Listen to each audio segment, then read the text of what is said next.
Magandang araw po sa kanilang lahat. Ang ating paksa ngayon ay tungkol sa isang mahalagang hakbang para maprotektahan ang ating sarili at ang ating pamilya mula sa cancer na dulot ng HPV or Human Papilloma Virus. Alamin natin kung paano tayo maaaring maprotektahan sa pamamagitan ng pagbakuna laban sa HPV. Ano ba ang cancer sa cervix? Ito ay isang uri ng cancer na nabubuo sa cervix o leeg ng matris. Ito ay karaniwang nagsisimula bilang mga abnormal na pagbabago sa mga selula na matatagpuan sa cervix or kwelyo ng matres. Ang mga pagbabagong ito ay kadalasang dulot ng impeksyon mula sa Human Papilloma Virus or HPV.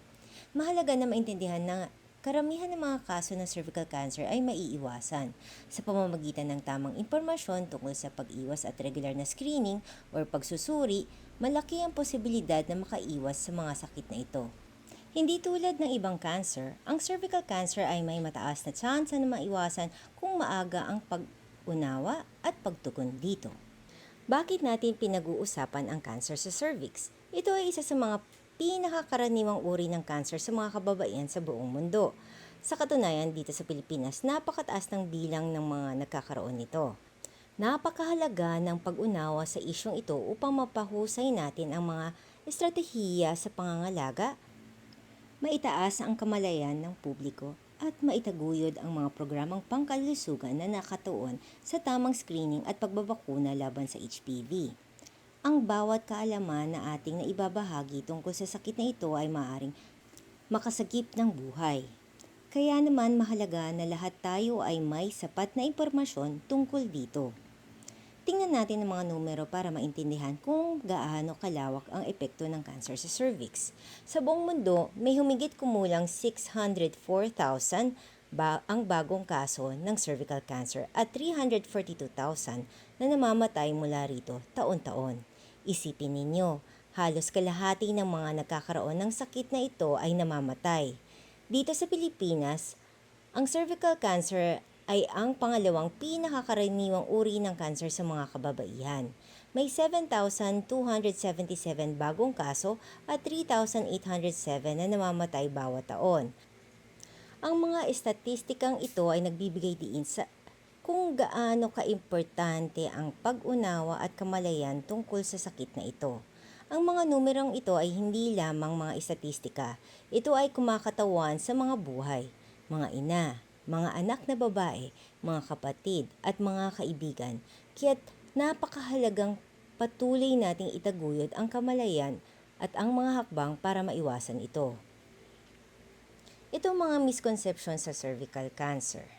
Isang myths or misconception na hindi kailangan magpa-screening dahil walang cervical cancer sa pamilya natin.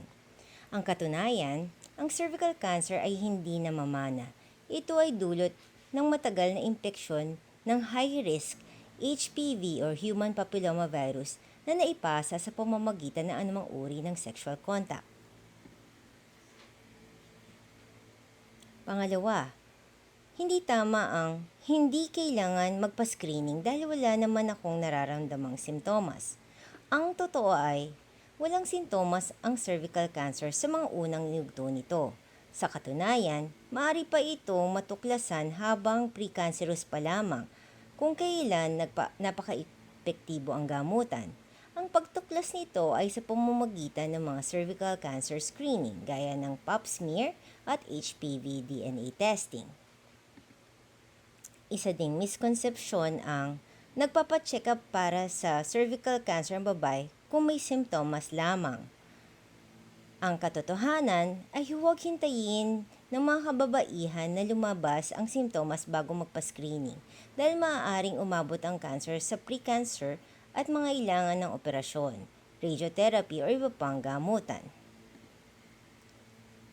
Layunin ng HPV vaccination na sinet ng World Health Organization ang 90-70-90 target. Ito ay pag-avert or pagpapababa ng 74 million new cases of cervical cancer at pagpapababa ng 60 million deaths in 78 low and middle income countries by 2030. Ano ang components ng 90-70-90 target ng WHO.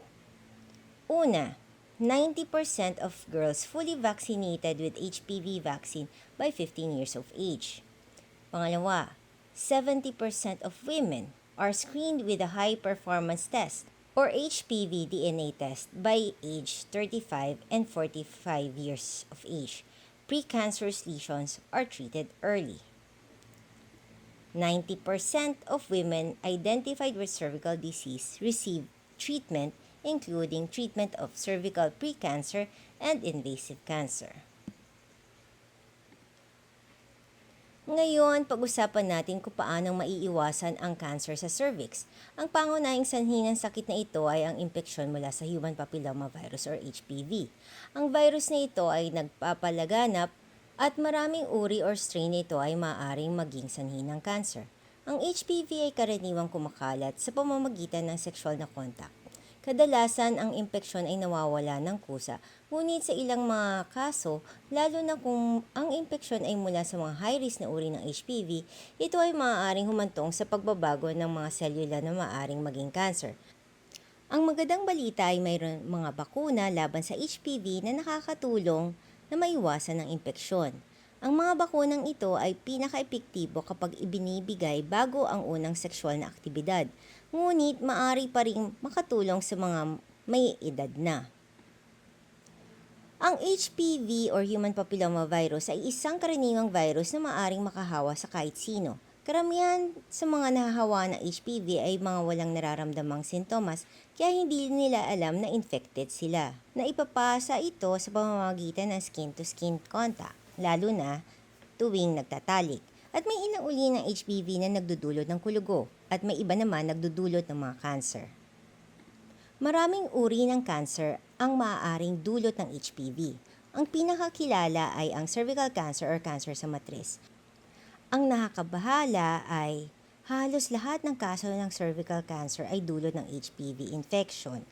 Pero hindi lang sa babae nakakadulot ng cancer ang HPV. Maaari rin itong magdulot ng cancer sa bibig, lalamunan, puwet at maging sa ari ng lalaki. Ang magandang balita, karamihan sa mga cancer na ito ay maaaring maiwasan sa pamamagitan ng bakuna laban sa HPV.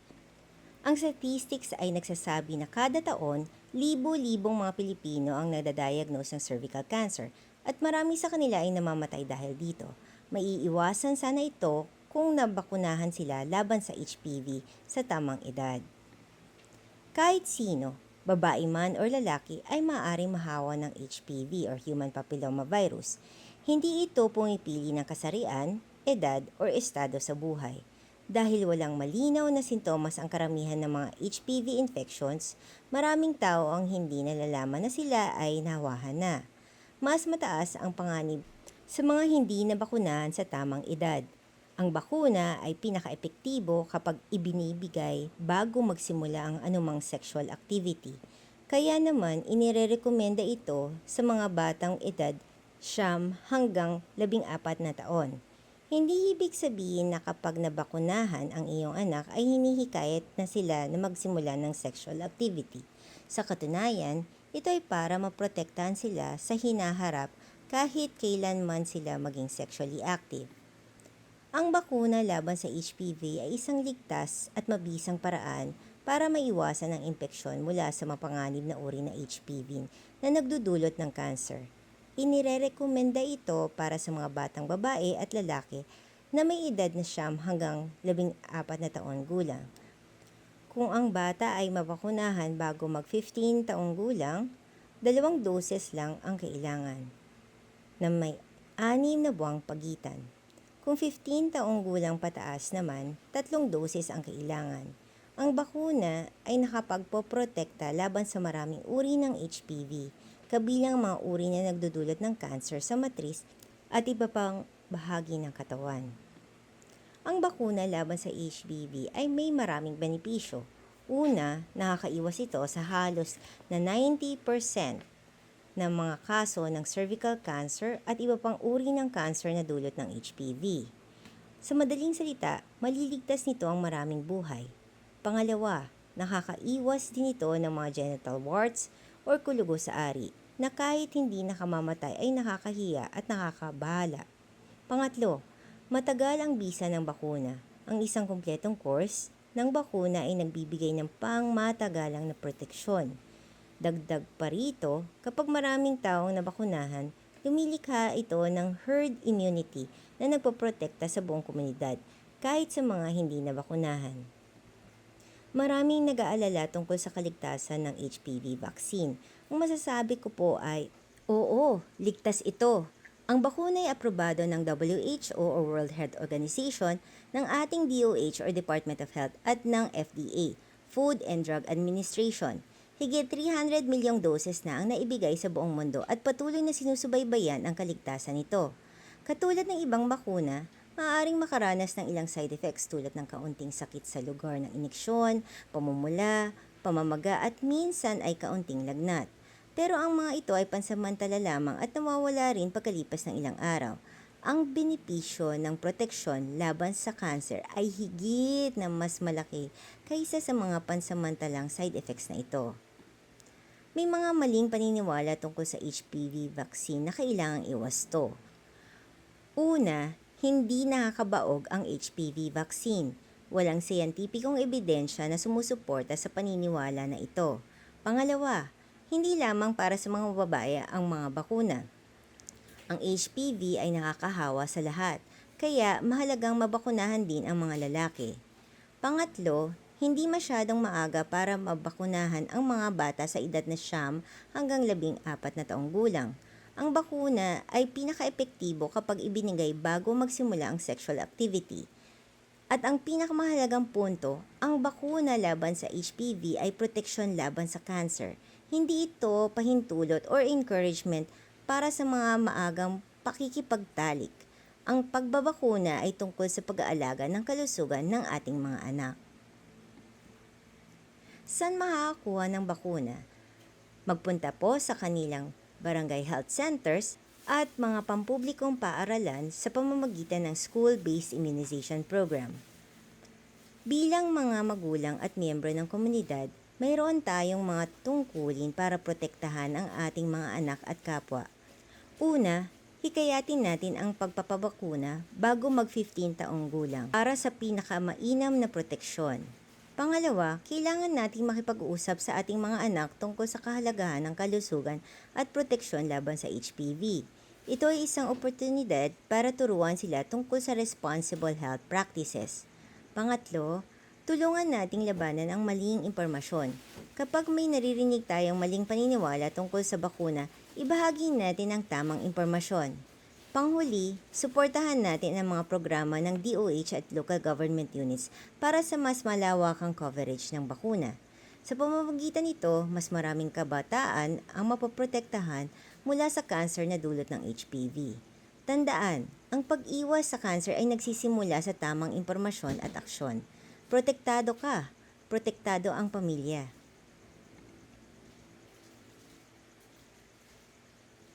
Maraming salamat po at sa mga karagdagang tanong o kailangan nyo po ng tulong, ang Philippine Cancer Society ay dito para sa inyo.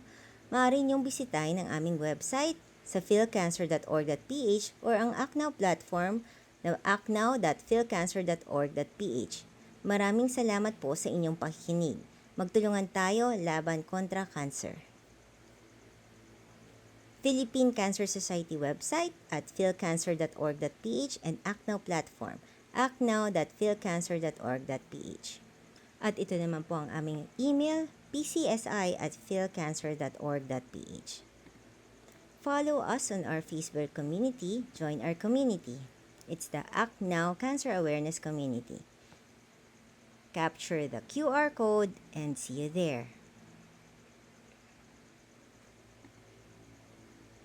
Ito po ang mga karagdagang social media materials na mga inyong makukuha sa aming website at sa aming mga social media portal ukol sa HPV vaccination. Maraming salamat po.